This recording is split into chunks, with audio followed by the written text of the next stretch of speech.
Action research pedagogy का first topic है जो हमारे अकॉर्डिंग, ठीक है, इसमें हम 15 दिन में पूरी पेडागोजी को कंप्लीट करेंगे और बहुत ही कम शब्दों में क्वालिटी कंटेंट के साथ। तो आप साथ में बने रहें और इनकी पीडीएफ भी आपको अवेलेबल हो जाएगी। आप कमेंट सेक्शन में मेंशन करना किस किस को पीडीएफ चाहिए, अदरवाइज आप यहाँ से नोट के भी कर सकते हैं। क्रियात्मक शोध, एक्शन रिसर्च।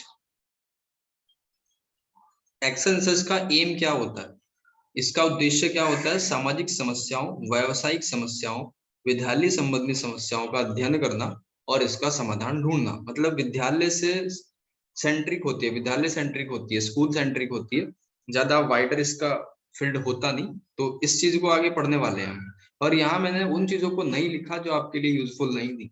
क्रियात्मक शोध की बड़ी बड़ी डेफिनेशन किस किसने क्या दिया वो याद नहीं कर पाते हम, कुछ इंपॉर्टेंट ही है जो हम याद कर पाते हैं।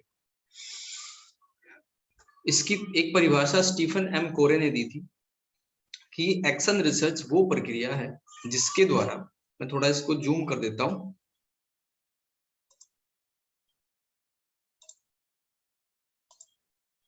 जी अब शायद सही शो हो रहा होगा आप लोगों को। एक्शन रिसर्च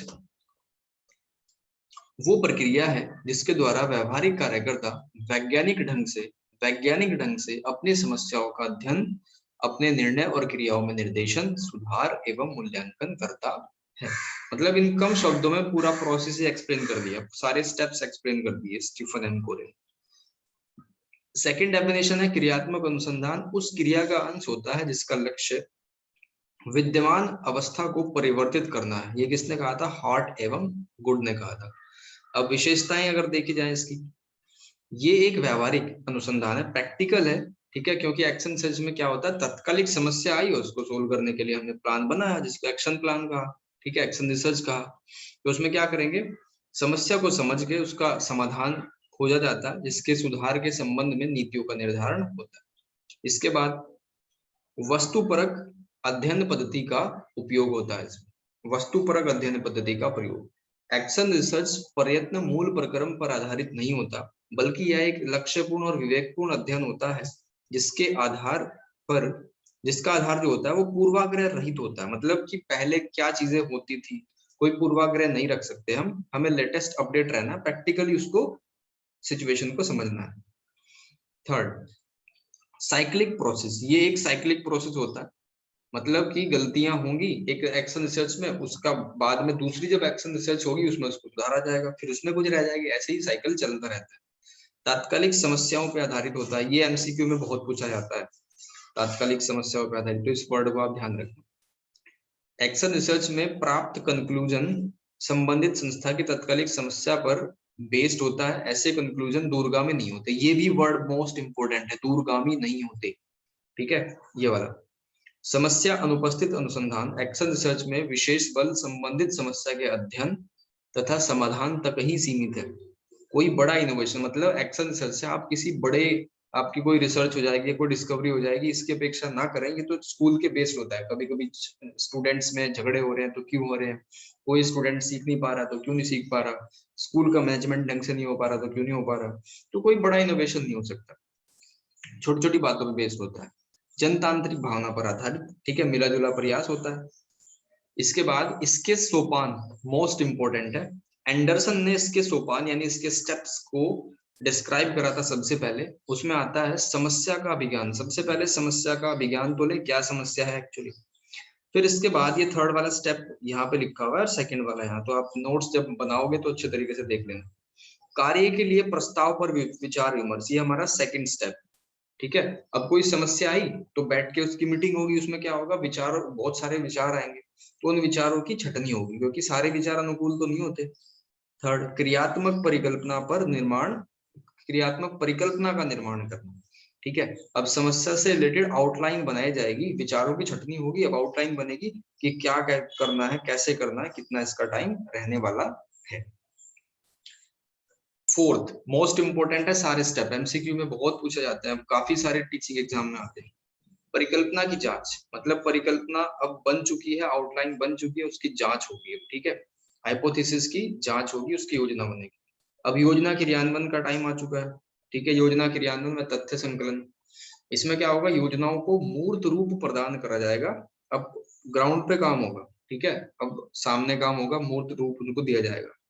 तथ्यों का वर्गीकरण, विश्लेषण और व्याख्या करना, ये सारी चीजें होंगी। 7th सुझाव, एक्शन रिसर्च कंप्लीट होने के बाद भविष्य के लिए सुझाव दिए जाएंगे, ठीक है, तभी तो साइक्लिक प्रोसेस बनेगा वो। अब इसके प्रकार है, इनको सिर्फ आपको सरसरी निगाहों से देखना है कि 3 टाइप होते हैं, वर्णनात्मक, नैदानिक या डायग्नोस्टिक और एक्सपेरिमेंटल, ठीक है, प्रायोगिक। इनको बस टाइप्स को देखना है, बाकी आप देख सकते हैं कि डिस्क्रिप्टिव में क्या होता है कि स्कूल में पुस्तकालय का अध्ययन होगा, वहां पे कुछ गड़बड़ी है क्या, खेलकूद कार्यक्रमों का अध्ययन होगा। डायग्नोस्टिक, किसी एक बच्चे के फिजिक्स में कम अंक आ रहे हैं तो क्यों आ रहे हैं, इस चीज को देखा जाएगा। प्रायोगिक, इन नवीन विचारों को प्राथमिकता दी जाएगी, ठीक है, नई टेक्नोलॉजी का यूज करा जाएगा, ठीक है। और ये लचीला होता है, आपको ये ध्यान रखना है कि एक्शन रिसर्च लचीला होता है। और एक वर्ड सबसे इंपॉर्टेंट है जो अनेकों मैंने एमसीक्यू में देखा, ये सामान्यीकरण नहीं होता इसमें, ठीक है, इसमें सामान्यीकरण नहीं होता एक्शन रिसर्च में, ये बात ध्यान रखना। इसके बाद क्षेत्र, इसके स्कोप क्या क्या है, विद्यालय संगठन तथा प्रशासन से संबंधित समस्या समाधान के लिए, मैंने बताया कि स्कूल से सेंट्रिक रहता है। परीक्षा में नकल क्यों हो रही है, छात्र क्यों एब्सेंट है, छात्र शिक्षक के संबंध क्यों खराब है, छात्रों में भाषा मतलब किसी बच्चे की वर्तनी वगैरह गलत क्यों है, उसको देखा जाएगा। गृह कार्य बच्चे ठीक से क्यों नहीं कर पा रहे, अच्छे से क्यों क्वालिटी होमवर्क नहीं दिया जा रहा, छात्रों की अभिरुचि इंटरेस्ट को देखा जाएगा। शिक्षण सहायक सामग्री की उपयोगिता के संबंध में देखा जाएगा कि टीचिंग एड ले जा तो रहे हैं जो टीचर्स हैं, लेकिन वो सही भी है, उसको अच्छे से प्रेजेंट भी कर पा रहे हैं, टीचिंग मेथड्स कौन सा सही है वो यूज हो। अब कुछ फैक्चुअल बातें हैं, फैक्चुअल बातें, एक तो मौलिक अनुसंधान, पहले इस चीज को देखो आप, मौलिक अनुसंधान और एक्सेल रिसर्च में क्या अंतर है। मौलिक अनुसंधान बड़े बड़े उद्देश्यों के लिए होता है, जनरल प्रॉब्लम के लिए होता है, ठीक है, उसका बड़ा क्षेत्र है। लेकिन एक्सेल रिसर्च वही है, विद्यालय तक सीमित है, ठीक है, और ये कुछ स्पेशल प्रॉब्लम पर बेस्ड है, संकुचित है, इतनी बात ध्यान रखनी है, ठीक है जी। इसके बाद ये वाला, ये जो लाइन है वो बाद में आएगी, अभी मैं बताता हूँ इसको। आप यहाँ से देखो, सबसे पहले बंकिंगम ने अपनी बुक रिसर्च फॉर टीचर्स में एक्शन रिसर्च का उल्लेख सबसे पहले किसने किया, बंकिंगम ने। उसके बाद इस वर्ड का यूज किसने किया, कोलियर और लेविन ने, सेकेंड वर्ल्ड वॉर के टाइम पे। तो एक्शन रिसर्च वर्ड का सबसे पहले यूज करा था कोलियर और लेविन ने, ठीक है। स्टीफन एम कोरेज सबसे पहले एजुकेशन में इसको लेके आए, स्टीफन एम कोरेज, ये सबसे इंपॉर्टेंट आदमी है इसमें। शिक्षा क्षेत्र में एक्सेल रिसर्च का यूज 1926 से माना जाता है, इसको भी एक फैक्ट के तौर पे याद रख लेना। अब सामाजिक क्षेत्र में जो पहली एक्शन रिसर्च हुई वो कर्ट लेविन ने करी थी, कर्ट लेविन ने, ये भी ध्यान रखना है। अब फिर से स्टीफन एम कोरे का जिक्र है क्योंकि इसको यहाँ से इंटरलिंक करके पढ़ना आप। 1953 कोलंबिया यूएसए में पढ़ता है विकी के प्रोफेसर स्टीफन एम कोरे, ठीक है, जो एक्शन रिसर्च के जनक भी कहे जाते हैं। अपनी बुक विद्यालय पद्धति सुधार में एक्शन रिसर्च का जिक्र किया, तभी से एक्शन रिसर्च शिक्षा में स्थापित हुआ, ठीक है, शिक्षा में स्थापित हुआ। अब एक तो आपको ईयर याद रखना, 1953 कोलंबिया यूएसए में कौन थे, स्टीफन एम कोरे थे, क्या बुक का नाम था, विद्यालय पद्धति सुधार में एक्शन रिसर्च, ठीक है। और सबसे पहले यूज किसने किया इस वर्ड का, कोलियर ने करा, ठीक है। अगर सामाजिक क्षेत्र में पूछेगा तो कौन थे, कर्ट लेविन थे, कर्ट लेविन सामाजिक क्षेत्र में, ठीक है जी। और सबसे पहले जिक्र किसने किया अपनी बुक रिसर्च ऑफ टीचर्स में एक्सेल रिसर्च का उल्लेख किसने किया, बंकिंगम। तो ये 3-4 नाम आपको याद रखने हैं। अब एक पॉइंट एज ए फैक्ट आपको याद रखना है कि क्रियात्मक अनुसंधान क्या होता है, आंतरिक और बाह्य दोनों का मूल्यांकन करता है, ठीक है, सिर्फ एक का नहीं करता। अब इंडिया में अगर बात करें तो इंडिया में एनसीईआरटी द्वारा 1962 में एक्शन रिसर्च की first book research in education launch की गई, ठीक है। पहली बुक जो लॉन्च की गई थी एक्शन रिसर्च की 1962 में एनसीईआरटी द्वारा, वो थी रिसर्च इन एजुकेशन, ठीक है। अब इंडिया में स्टार्ट करने का श्रेय किसको जाता है, 1965 भारत में कामता प्रसाद पांडे, ये व्यक्ति याद रखना है आपको, कामता प्रसाद पांडे, इन्होंने इंडिया में स्टार्ट करा 1965 और इसकी अवधि 7 से 15 दिन की होती है, तो ये पूरा एक्शन सर्च है आपका कंप्लीट हो गया इतने कम शब्दों में। तो इसके नोट्स बनाओ और अगली वीडियो अगर आपको चाहिए तो एक बार कमेंट बॉक्स में डाल दो, मैं जल्दी आपको वीडियो नेक्स्ट वाली अपलोड कर दूंगा। मेरा टारगेट है इसको कंप्लीट कराने का 15 दिन में पूरी पेडागोजी।